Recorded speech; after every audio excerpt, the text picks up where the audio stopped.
Bergman on nagu maailma parim kirurg või mitte kirurg, vaid lahkaja. Ta lõikab jube täpselt inimlooma lahti, mitte nagu füüsiliselt, vaid kõigis muus mõttes hingeliselt. Ja näitab sulle selliseid asju, et nagu, mis võivad olla mingid kehmatavad, ebameeldivad, aga ka kohati ka väga naljakad. Öeldakse, mingi režissöör tegeleb inimloomuselt tumeda poolega. Bergman tõesti valdab seda, tema oskab seda nagu minna jube ausalt sisse.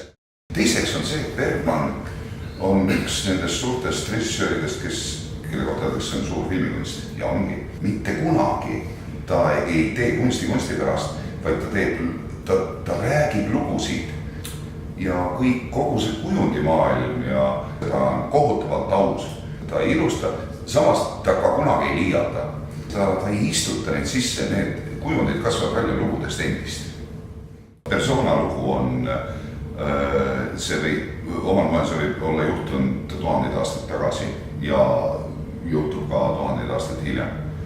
Ta on põnevuslugu. Küll jäetakse seal väga paljud otsad lahti, et sa pead ise mõtlema nagu, et kas võis olla nii või naa või mis nüüd, aga ikkagi ta on põnevuslugu. Aga meie hakkasime selle persona pool pihta, mõtlesin tüdrukutele ka, et jätame kõik muud asjad kõrvale. Mis on päriselt ja mis mitte.